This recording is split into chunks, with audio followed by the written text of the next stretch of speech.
Halo, jumpa kembali di channel seputar informasi dunia, kembali hadir di sela-sela aktivitas Anda, bersama saya Ewok Warsito yang akan memberikan berita-berita terbaru dan teraktual. Aib lama Israel melakukan praktek ilegal mengambil organ warga Palestina yang menjadi tahanan mereka kembali muncul. Seorang pria mengevakuasi korban anak-anak setelah serangan Israel di kamp pengungsi Bureij di jalur Gaza, Palestina, Kamis, 2 November 2023. Kejahatan yang dilakukan Israel pada Palestina telah menimbulkan amarah dan seruan kebencian dari berbagai pihak di seluruh dunia. Serangan yang dilakukan secara mengerikan oleh Israel telah menewaskan lebih dari 9.000 orang dengan 40% dari korban merupakan kalangan anak-anak. Dalam kondisi perang yang semakin panas itu muncul kembali aib lama mengenai Israel yang telah melakukan praktek ilegal dengan mengambil organ warga Palestina yang menjadi tahanan mereka. Simak cerita Israel ambil organ tubuh warga Palestina berikut ini. Cerita Israel ambil organ tubuh warga Palestina. Israel mengakui bahwa para ahli patologi mereka telah mengambil organ-organ dari warga Palestina dan lainnya yang telah meninggal. Pengambilan organ itu dilakukan tanpa persetujuan dari keluarga mereka. Namun praktek tersebut diklaim berakhir pada tahun 1990-an. Pengakuan ini disampaikan oleh Dr. Yehuda His, mantan Kepala Institut Forensik Abu Kabir di dekat Tel Aviv, Israel. Pengakuan tersebut muncul menyusul pemberitaan surat kabar Swedia, Aftonbladet yang menyebut Israel membunuh rakyat Palestina untuk mengambil organ-organ tubuh mereka. Berita itu pun telah dibantah Israel, bahkan menganggap bahwa Swedia antisemit atau anti-Yahudi. Namun fakta mengejutkan muncul dari wawancara tahun 2000 oleh seorang akademisi AS, Nancy Shepard Huge, profesor antropologi di University of California, Berkeley. Wawancara itu dirilis di tengah Israel dan Swedia bersitegang atas pemberitaan harian Aftonbladet.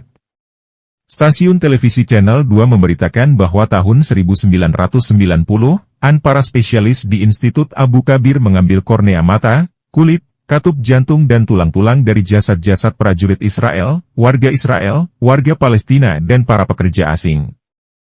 Pengambilan organ itu seringkali tanpa izin dari keluarga mereka. Israel benarkan ambil organ tubuh warga Palestina. Pada stasiun TV itu, militer Israel mengkonfirmasi terjadinya praktek tersebut. Namun mereka menegaskan bahwa praktek itu tak terjadi lagi. Aktivitas ini berakhir 1 dekade lalu dan tidak terjadi lagi. Kami mulai mengambil kornea, tak ada izin yang diminta dari keluarga, ujar Dr. His. Walau demikian tak ada bukti bahwa Israel telah membunuh rakyat Palestina untuk diambil organ-organ mereka, seperti yang diberitakan Aftonbladet.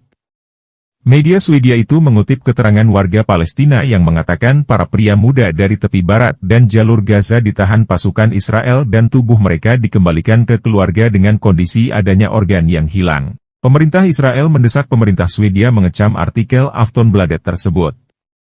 Namun Swedia menolak dengan alasan akan melanggar kebebasan berbicara di negeri tersebut. His kemudian dicopot dari jabatannya pada tahun 2004, ketika pemberitaan tentang pengambilan organ warga Palestina pertama kali dilaporkan. Namun dia masih bekerja di Institut Forensik. Sementara itu Kementerian Kesehatan Israel mengatakan pengambilan organ tubuh kini dilakukan dengan izin. Pedoman saat itu tidak jelas.